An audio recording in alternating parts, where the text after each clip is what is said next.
Okay, so ngayon naman ay pag-aralan natin yung dalawang uri ng pangalan. Okay, so merong dalawang uri ng pangalan dito.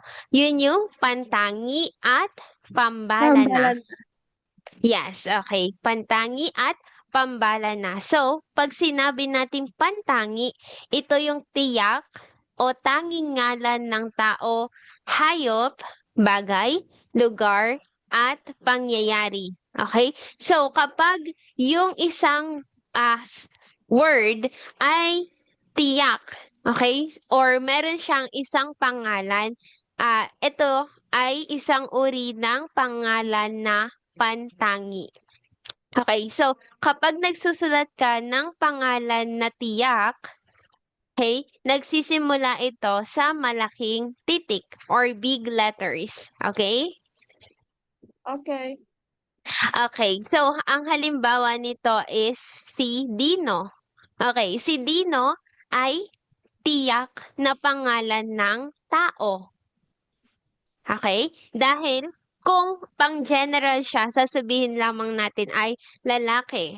Okay, pero kapag sinabi nating Dino, mas alam natin kung sino yung lalaki na yon.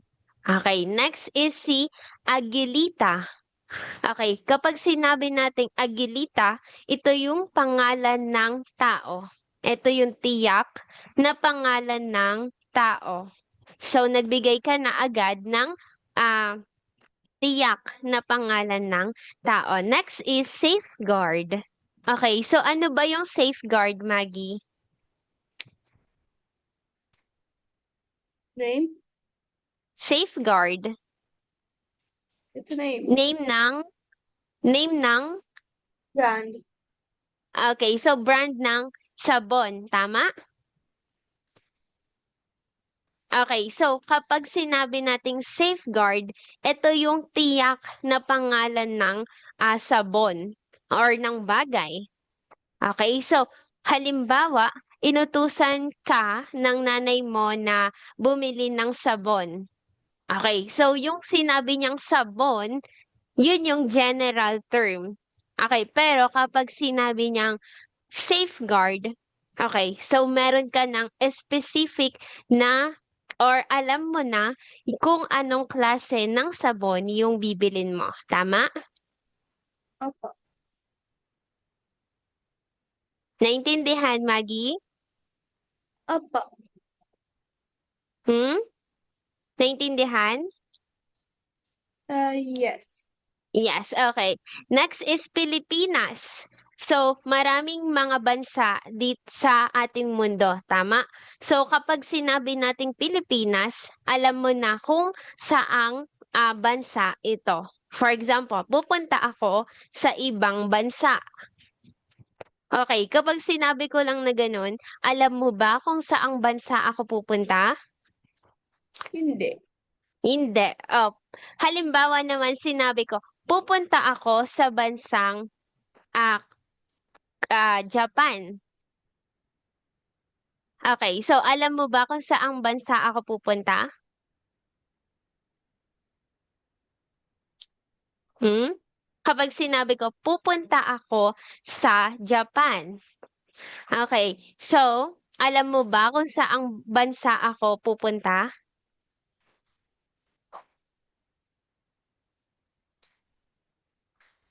Put Hmm? Japan.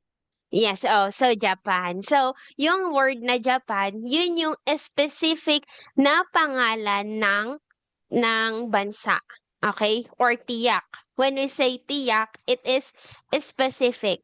Okay? Next is Pasko. Okay, so Pasko ay isang halimbawa ng pangyayari, tiyak na pangyayari. Okay, so kapag sinabi ko, halimbawa, uuwi ako sa Pasko. Okay, so alam mo kung kailan ako uuwi. Tama? Tama. Okay, so yung Pasko ay isang halimbawa ng tiyak na pangyayari. Okay, so kapag sinabi nating pantangi, ito yung specific na pangalan. Okay. Next is pambala na. Okay. Pambala na. Kapag sinabi naman nating pambala na, ito yung karaniwan o pangkahalatang ngalan ng tao, bagay, hayop, lugar, o pangyayari. So, kung yung pantangi, isinusulat natin siya sa nagsisimula siya sa malaking titik.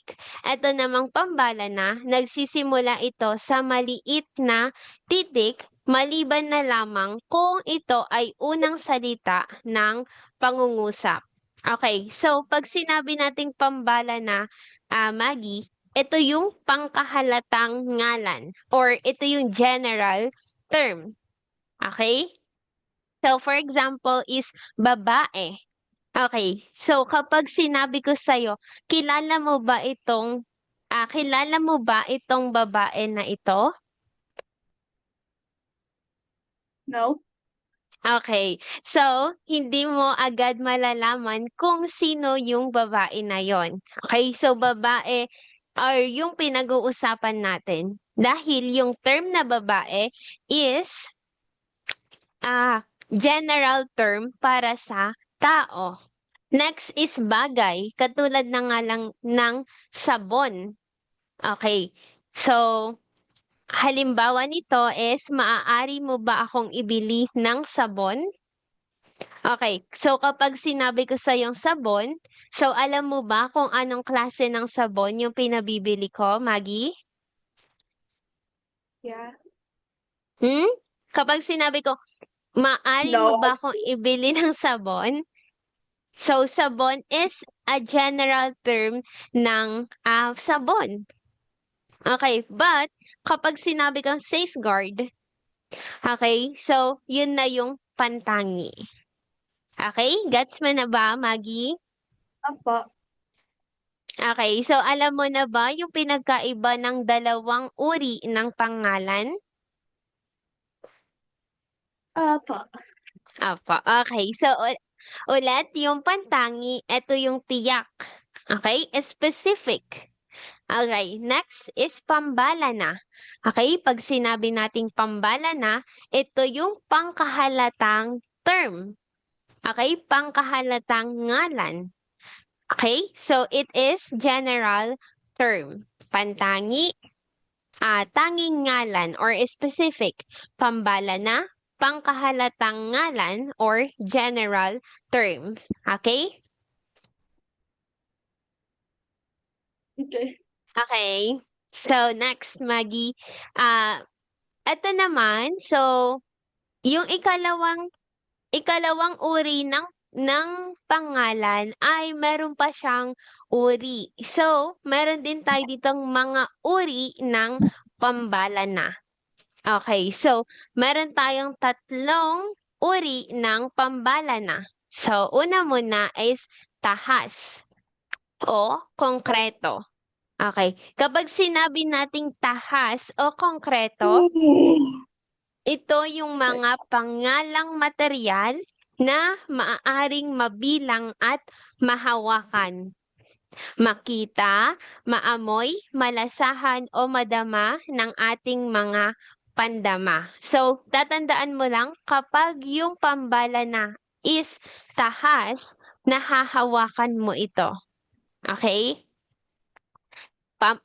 Tahas, nahahawakan. Okay? Okay. Okay, next. Halimbawa ng tahas is bahay. Nakikita mo ba yung bahay, Maggie? Yung bahay. Yung bahay nyo. Nakikita mo ba yung bahay nyo? I am inside of my house. Okay. Next is damit. Nakikita mo ba yung mga damit mo? I am wearing one. Okay, you're wearing one. Okay, next is bulaklak, mag-aaral, Art. pagkain, sapatos. Okay, so ito yung mga bagay na nahahawakan at nakikita. Okay, next is lansakan. Okay, kapag sinabi nating lansakan, ito yung mga pangalan na tumutukoy sa pangkat o grupo. Okay, pag sinabi natin pangkat, this is group. Okay, sa isang grupo. Ang halimbawa nito is organisasyon, samahan, or isang klase. Sa klase nyo. Okay? Sa room. Okay? So, ilan kayong magkakaklase, Maggie? The room, Yes. Ilan kayong magkakaklase? 17. So it's 13? 17. 17. Okay, so yun, pag sinabi nating klase, yun na ay isang lansakan dahil ito ay tumutukoy sa isang grupo o pangkat. Next is koponan. Okay, pamilya, orkestra, hukbo, buwig, at tumpok. Okay, kapag grupo, yun ay lansakan. Kapag nahahawakan at nakikita, yun ay tahas. At ang panghuling uri ng pambalana ay ang basal. Okay, kapag sinabi nating basal, ito yung mga material na ito yung pangalang di material na maaari lang isang idea, kaisipan o damdamin. Okay, so yung basal, ito yung kabaliktaran ng tahas.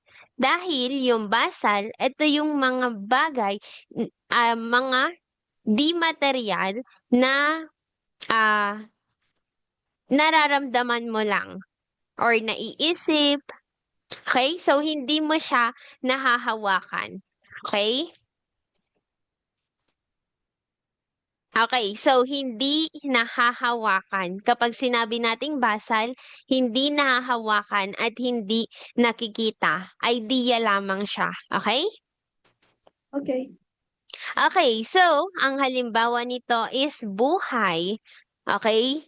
Next is pagmamahal. Okay, so pag sinabi natin pagmamahal, nararamdaman lang to.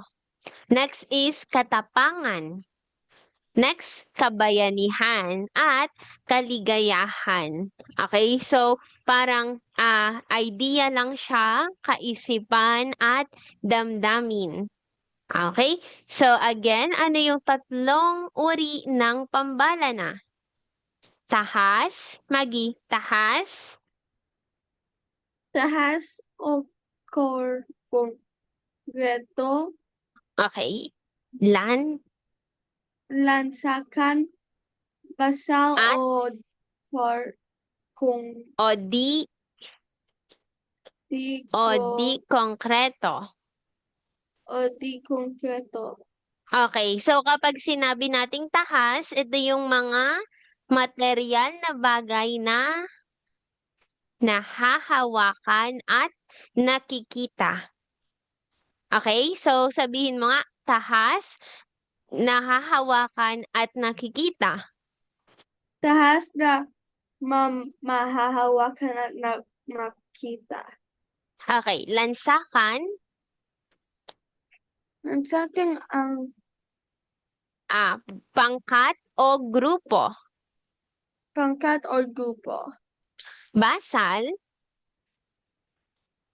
Ang mga pangalan diametral, okay, marami, hindi nakikita o nahahawakan. hindi magkita o Okay, very good. So, ito yung tatlong uri ng basal or ng pambalana. Okay? So, again, magkaroon tayo ng review tungkol sa pangalan. Okay, so ulit, ano yung pangalan? tao, hayop, bagay, lugar, at pangyayari. Okay, very good. So, yung pangalan, meron siyang dalawang uri. Ano yung dalawang uri? Pantangi. Ang tangi at pambalana. Okay, so kapag sinabi nating pantangi, Ito ay tiyak. Tiyak or specific. Okay? So, ito yung specific na pangalan ng tao, bagay, hayop, lugar, o pangyayari. At pambala na naman, Ay mawalang mag-Pacific. general. General term or pangkahalatang ngalan. Okay? So, pantangi, specific, pambala na, general. Okay? General. Okay, yes, general. General term. Okay, so mga uri ng pambala na, meron tayong tahas o konkreto, lansakan, basal o di konkreto. Okay, so Maggie, meron ka bang katanungan tungkol sa pangalan? Meron ka bang Pangalan. katanungan? Hmm? Tapo. Wala. Okay. So,